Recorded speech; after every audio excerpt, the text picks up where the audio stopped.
Last week, I saw Ghost live on the Skeletour at the Amalie Arena in Tampa, Florida. And I thought I'd just come and make a quick video about my thoughts and reactions to it. And just have a debrief of how the concert went and just overall chat about it. Spoiler alert, because if you have not seen the tour yet and you want to, I will be talking about the set list and everything else that's involved in the show. So if you don't want to be spoiled and you want to experience the show for yourself, which I highly encourage that you do, I suggest that you click away from the video now. Maybe go watch this video instead. But okay, so spoiler alert out of the way. This is not my first time seeing Ghost. I saw them on the Imperator, the actual Imperator. I didn't see them on the re-Imperator because they canceled Tampa that year. The pre-Imperator, I don't think they came to Florida, and they were with Volbeat on that tour, and I probably wouldn't, I would have gone to see them, but I wouldn't have been, I would have rather just seen Ghost. I didn't want to co-headline, which I still ended up kind of getting on the Imperator because Mastodon played for about an hour and Spirit Box was their opener for that. So that was a lot of bands to sit through to get to Ghost, but it was still worth it because the Imperator was amazing. This time, Ghost didn't have any support with them, which I kind of liked. I mean, as a small artist myself, I do value opening bands a lot, and like I understand how valuable that position is for bands who are trying to get bigger. But in the matter of just going to see a show, like I don't mind a quick half-hour opener, but to sit through Mastodon for an hour was kind of a lot, and I didn't want to have to do that again. But yeah, so it was interesting seeing that Ghost was headlining major arenas now without any opening act or any support at all, and they were still filling the place. That's just great. I love that for them, because they're playing in the same arena that I saw Kiss in on the End of the Road tour. That's huge. Like, they're on the same level. Like, they're doing they're really out there, man. And they're playing Madison Square Garden. They're going to be on Fallon this week. It's going to be so cool. They're getting really a lot of recognition finally. I feel like they're finally getting the recognition they deserve. But so, the Skeletour was pretty cool. I mean, I thought the show was great. I really enjoyed it. The set list was really surprising. I was not expecting a lot of these songs. I kind of like that they're going back to some of the darker themes that they had with like Papa 3. Papa 5 definitely seems more of a darker Papa again compared to Copia, who was more flamboyant and silly. V doesn't seem to be quite like that. But so overall, the show was really good. It was about an hour and 50 minutes long total from start to finish, which is a decent length of time for a concert. That's a typical concert length, you know, just about 2 hours. And that's about what it was when I saw them with the Imperator. Was an hour and 45, I think, was that tour. But it's strange because this one felt shorter, and I think I know why. On this tour, they crammed 23 songs into that 1 hour and 50 minutes, which that's a lot of songs. And because of that, they were constantly going from song to song to song to song to song. They left kind of no downtime in the show. This is a big thing between this tour and the last one, the Imperator. Papa 5, he barely spoke to the crowd, I felt like. Like, he barely talked to us, like, in between songs. It took them, I think, I want to say, like, 7 songs before he said anything. Like, hey, like, how you doing, Tampa? You know, like, 7 songs. And by then, you're, like, a third of the way into the show. I'm going to pull up the set list from Tampa so that I can have some notes here. Yeah, okay, so 6 songs. They did 6 songs before he spoke to the crowd. And then after that, I don't think he spoke again. Yeah, I don't even know when he spoke to the crowd again, honestly. I think he didn't speak again until song number 17. That's how little he spoke. And that was one of my favorite things about the Imperator, is him making it more personal for us, like, as a place. I like that for any concert, really. I want the artist to, like, make it unique for us, like, show uniqueness to our location, like, talk about our location, like, hey, we're in Tampa, talk about Florida, like, whatever. I like that because it makes the artist feel like an old friend that you're catching up with, you know? And I like that kind of relationship between a band and its audience. And for him to talk so little was a little disappointing to me, because I like hearing him talk, because he's funny, he's charismatic, and it kind of paces the show a little bit better. Like, it felt like the show went by so fast just because they kept going from song to song to song. I felt like I had no time to process everything that was happening because there was so much happening. Which, again, that's a great thing that there's so much happening. It's just, it was so quick. Like, it felt like we were rushing through the show because of how fast-paced it was. Even though it was the same amount of time as the last time I saw them, this one felt so much faster just because they spent no time on special moments or speaking to the crowd or anything. There was, like, so little downtime. So, to be more specific, he spoke to us before The Future is a Foreign Land.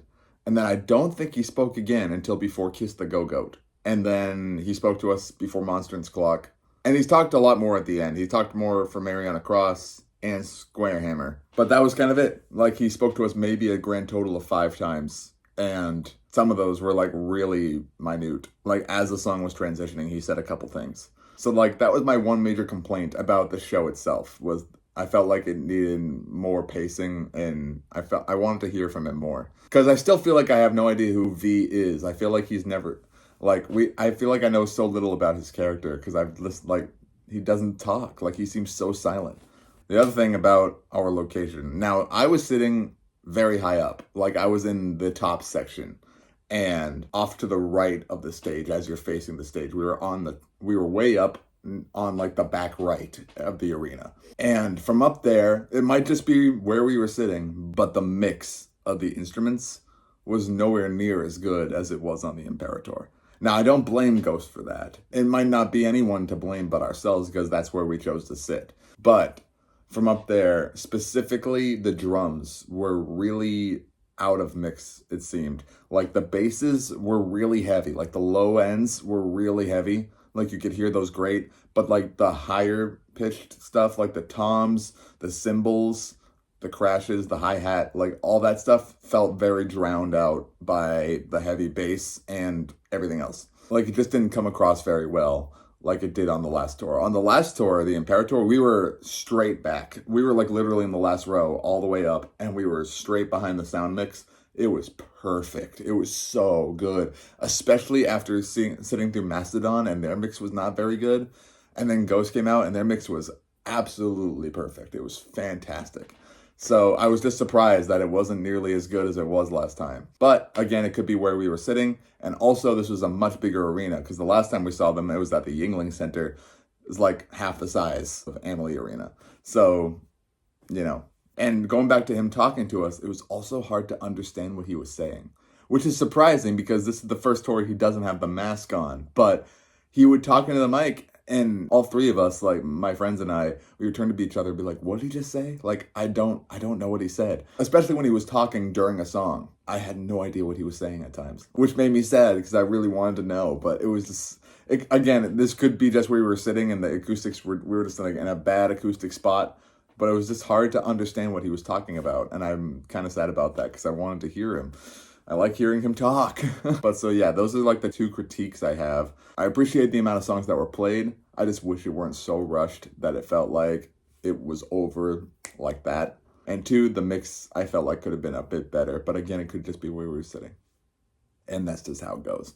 But nonetheless, the show was still amazing. There was still a lot going on, and it was fantastic. I like the shape of their stage being consistent with the Imperator. If you look at it from the seating chart and you see the stage and it shows the shape of the stage, it's so interesting to me that it looks like the cover to Opus Eponymous upside down. Like, this is like the front of the stage, and then there's like 2 wings, and then like a circular body. Like, I feel like that's supposed to be the shape. It's supposed to be Opus Eponymous Papa. Like, that's really cool. And then the crowd is in here, right?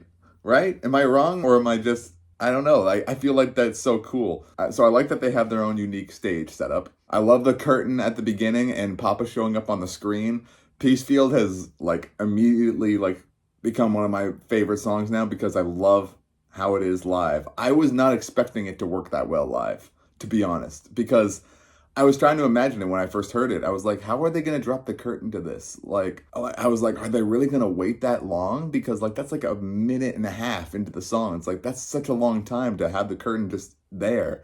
But no, it works, because he shows up on the screen talking like behind the curtain. I'm just like, that is cool. That is so cool. The curtain drops. And honestly, okay, this is something I would have done differently. The curtain drops, and it's just the ghouls on the stage like usual. And then when the next verse kicks in, that's when Papa comes back, walking around from behind the drum set. On this specific tour, because of how long it took for the curtain to drop, and because we heard him sing already, for this one show, I would have had the curtain drop and Papa already be on the stage, just like dancing his like signature dance, you know?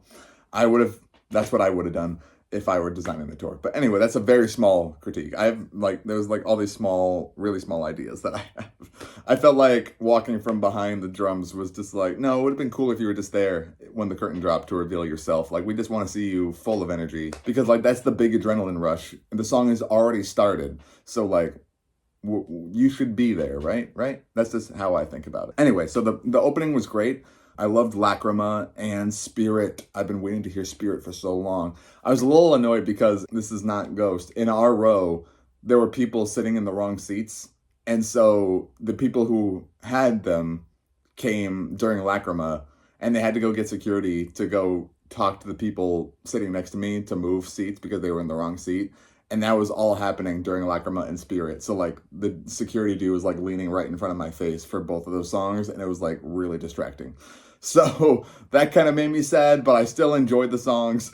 But so Lacrima and Spirit. I was surprised they didn't do the intro to Spirit. I felt like that was kind of weird. Again, that kind of contributes to the whole rushing thing. Like they didn't do like the whole theremin part. It just went into the da da da da da da da, which is fine, but I like the theremin part. I think that's cool. It makes it more theatrical, which is what I like about a Ghost show, and that things like that made it feel less cinematic.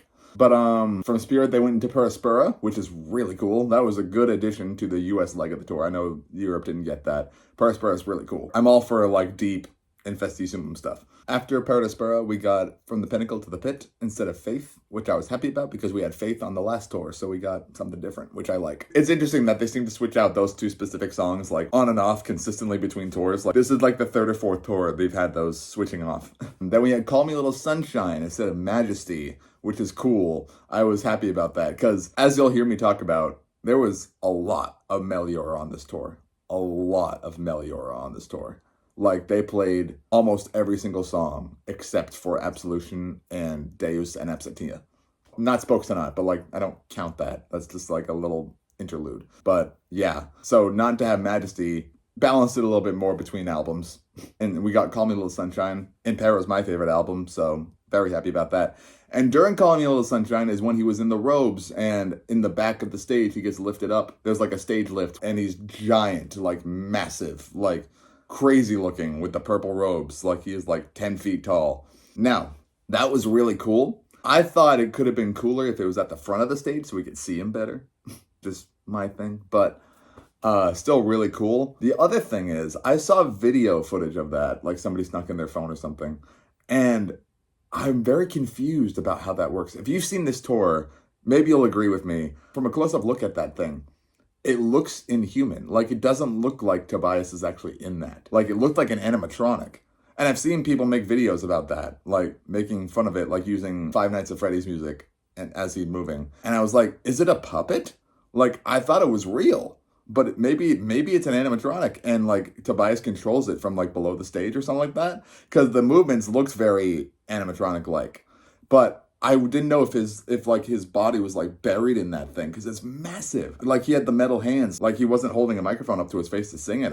I don't think. I was far away, so I couldn't really tell. But I don't think he was. And so that begs the question, was he under the stage, like controlling that thing and then just singing like into the mic as the animatronic sang for us? Because that's really interesting. Like that's so unique. I've never seen anything like that before, if that's what's happening. But really cool. But yeah, he comes down from the lift. Again, something like that. That was kind of like, I'm going to compare it to Kiss because I like Kiss a lot. Kiss is like the pinnacle of all concerts. You know, theirs was so theatrical, so well paced all the time. Like they had special events that were like staples in their show. So this was kind of the equivalent to me of God of Thunder from Kiss, where Gene would spit blood and he would fly up to a platform on top of the stage and sing from up there. And while they never really talk about that, the spitting blood thing goes on for a while, and like he eggs the audience on. He does the "oh yeah" call and response. Like there are things involved in that like engage the audience. For this, like it just happened, and then it ended, and they never talked about it. Like nothing was ever processed. Again, kind of bizarre to me that they didn't emphasize that at all. Really, I mean they did because they emphasized it by doing it, but it still felt weird to not have. It felt like they didn't even acknowledge that it happened. Now, before he did go up on the thing, the Bass School did a little bit of a call and response with the audience, or like he interacted with us a lot, which was cool. That helped a little bit, but it just wasn't quite enough to emphasize what was about to happen. Because after that, they went into Devil Church to let Papa come down. And so that also, maybe he was in that thing. I don't know. Devil Church led into Cerise. They didn't really do the whole guitar battle thing. Again, that kind of took away from the pacing because that was I like when the band has their moment to shine too. As much as I care mostly about Tobias and stuff like that, like I do like when the band has moments. And Kiss did that very well too. Like every member had their own solo. You know, Gene would do the bass thing. Paul would fly out into the audience and fly back, and then he would do like his own rhythm solo. Tommy Thayer or Ace Frehley, whoever you paid attention to, would do a guitar solo and shoot rockets out of his guitar. And then Eric Singer or Peter Criss would do a drum solo and then shoot like a bazooka or something. Like, again, there's always like a climax to a solo, things like that, which make it a lot more cinematic, which is what I liked about the Imperator, because I felt like they did that really well. This one didn't feel nearly as much.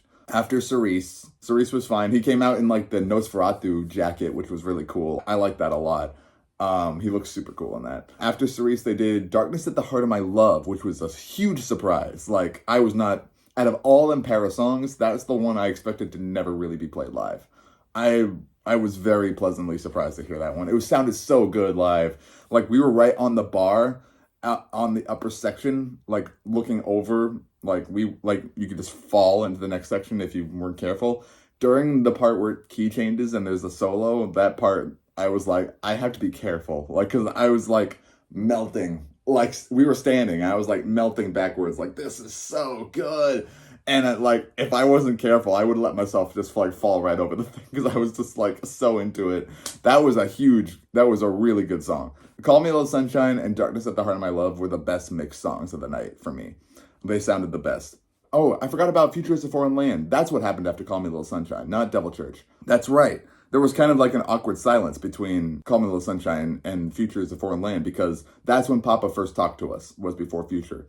And he had to come down off the lift, so that took a while. That's when Papa first talked to us, which I was very happy about because I was like, finally, I wanted to hear from him. His talking right there was great. I could mostly understand everything he was saying, and he made a great little speech and led right into Future, which was really smooth and cool. And that song, I wasn't expecting that song either. I kind of forgot about it. And I was so happy because I love that song. So I was like, yes. All right, sorry. Just close my blinds so that my face wasn't like half lit like it was. It was weird looking anyway. Okay, so after Future, that's when they did Devil Church and Cerise. There we go. And then they did Darkness at the Heart of My Love. And then after Darkness, they did the synth part that played when Papa 5 was first revealed in the Satanize music video. And then Satanize kicked in. The crowd went ballistic for that song. Satanize. Freaking awesome. That song was great live. I loved it. And I liked on that specific song after the first chorus when like in the music video Tobias is preaching like he's like reciting the scripture or whatever. The music video actually flashed on the screen. So I was like, hey, that's the first time we're seeing Tobias's actual face like in a concert, like being presented to us at the concert. That's kind of cool. Like I like that exists at the same time. Papa on the stage and Tobias on the screen. Like that was kind of cool. I don't know why, but that just felt special to me. After Satanize, that's when they went into the Opus song. They did Satan Prayer. That was the only song from Opus Eponymous they did. And Satan Prayer was really cool. That's a really rare song. I feel like I will never hear that again live, maybe, if I'm lucky. But like, I felt very lucky to be getting that song because I know it was Ritual out in Europe. And we had Ritual before, so I'm glad it was different. But as a lot of people have pointed out, he was trying to get the crowd to sing along. And I feel like this is a tour where a lot of new Ghost fans came out because, like, they kind of exploded. And they're actually filling an arena that's big, you know, like mainstream, really big. And I felt like because of that, a lot of these fans that showed up for the show didn't know some of the old stuff, especially something deep as that. And so he was trying to get us to sing along, and it felt like nobody knew the words or knew what to sing. I did.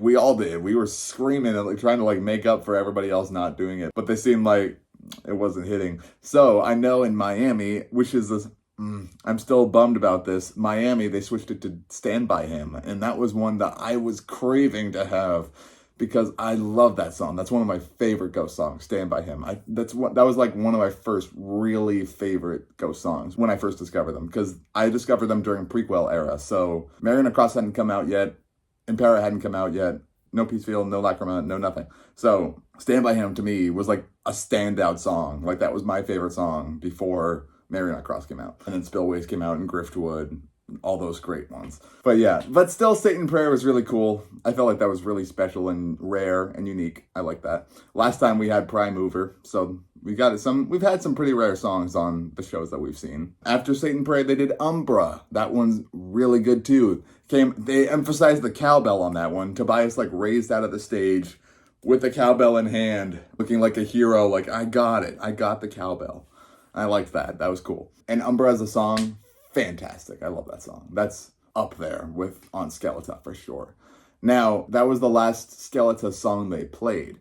Now they started going to the hits. They did Year Zero after that. They had the pyro with that, as always, which is awesome. Then they did He Is, classic. But He Is ended really uniquely, where the screen like collapsed, or something, like everything on the screen like collapsed and looked like a bomb had just gone off. And then Rats started. I was like, whoa! Like, I wasn't expecting Rats either, by the way. And that was just like a cool transition. I was like, that was neat. I love that. After Rats, they did Kiss the Go-Goat. That's when Papa spoke to us again. They did Kiss the Go-Goat. And he talked about how we were like winding down now. I was like, this is like the second time you're talking to us and we're already winding down. I wanted to hear from you more. Like, it felt like we barely got started. That's my problem with the pacing. That was, as you can tell, that was a big pet peeve of mine. But anyway, after Kiss the Go-Goat, which was great, Mummy Dust. Mummy Dust was the same as it's always been. You know, they throw the money up in the air. It's great. There's pyro, all that stuff. Love that song too. And then after that, Monstrance Clock was the set closer. I had never heard that one live either. That was a cool one to hear. I do enjoy that song. I don't know how I feel about it being a closer, but I'm glad it wasn't the actual closer. Because then they came out and did the encore. He spoke to us again. That's when they did Mary on a Cross. Then they went right into Dance Macabre. And then I think they went right into Square Hammer. He said a few things as they held the last note of Dance Macabre, and then they went into Square Hammer. And then they played Sorrow at the Wind after that, like they did on the Imperator. So, yeah. So that's the overview of our set list. Again, like I said, so much Meliora. Spirit, Pinnacle to the Pit, Cerise, Devil Church, He Is, Mummy Dust. That's 6 songs off of Meliora. This is the Skeletour. We only got 4 songs off of Skeletour. And that's another change I would have made. Now, I struggle with this one, though, because I would add in a 5th song for Skeletour. Because the whole point of the tour is to promote the new album, right? Like, I don't know. I would have done Marks of the Evil One. That would have been the 5th one that I would have added in. Because I think that song lends itself really well live. There. And it's such a good song. The problem is, I don't know what I would replace it with. I want to say I would replace it with something from Meliora, but I know some of those Meliora songs are really big staples. And the ones that weren't, I wanted to hear, like Spirit. So I don't know what I would have replaced. I'm leaning to Pinnacle in the Pit, but again, we didn't have that one before, so I was kind of glad we got it. And that song was good live. I don't know. I feel like it's so hard to choose because all the other albums had so little representation by comparison. Like, we only had 2 Impera songs, 3 from Infesti Sumum. We had all 3 Neil songs, which I love those songs, so I don't want to replace any of those. And we only had 2 from Prequel. Like, what do you do? You know? That's what I'm going to leave up to you guys. Which song would you replace for Marks of the Evil One? And would you replace the song from Marks of the Evil One? Is that something you would do? Or is this set list perfect as it is? I'm curious to know your thoughts. And then other special effects at the end, by the way, that I forgot to mention. First of all, they had the giant crucifix light fixture. That is so cool. That's so signature. I love that. That has to be a staple of their stage from now on, I think. During Square Hammer, they had a Ghost logo come down, and that sprayed pyro, which was really cool. Again, there's a lot of Kiss correlation here with this one for me, because Kiss used to have a logo just like that, like a light up logo. And to see that at a concert again made me very happy. I kind of wish it was there throughout the whole thing. Like, I don't know why it wasn't. The pyro was really cool. There was a lot of pyro. I feel like there could have been just a little bit more, because I like pyro, but I know it's expensive, so, you know. And before Peacefield started, they had a new announcement for the band, which again reminded me of Kiss. They said, it was hard to hear live, but going back and watching the videos, they go, "Tampa, from beyond the Twilight Zone, the best band in the world, Ghost." And then Papa appeared on the screen singing. And that was really cool. But yeah, like, because that's just like Kiss. The hottest band in the world, Kiss. I like special announcements for the band like that. Like, that's awesome. Yeah, and then the logo at the end too was really cool, and the finale was great. You know, pyro raining down. They had confetti during Dance Macabre. I forgot to mention that. Like, there was a lot happening, and the show was really good. Just my only complaint about it was that it felt so fast, and that I wanted more time to process what was happening, because I just felt like it was like a soul. Like, I felt like my soul was leaving my body experience type thing. Like, It just felt so unreal. But anyway, this video is getting kind of long, so let me know what you think about the Skeletour. Did you see them? Are you going to see them? Is this the first time you're seeing them? Have you seen them on another tour? Is this as good as those previous tours? Those are all the questions I want to know. I love talking about Ghost. It's probably my favorite band currently, like actively making music.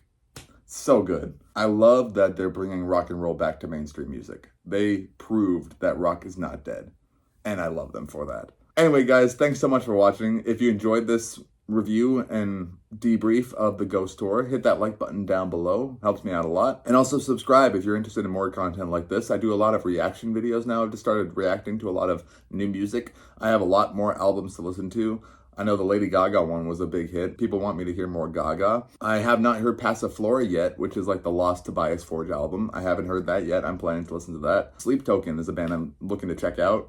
System of a Down is another band I haven't listened to. I want to check out. I have some Ice Nine Kills stuff. I heard there's a new album coming out soon. If you want me to react to their old albums, I'll do that too. I just reacted to their new single. If you want to hear that, check the channel. Yeah, there's so much music I want to check out that I haven't, and I'm just like, this is a good excuse for me to do it, is to make something entertaining out of it. Thanks so much for watching, everybody.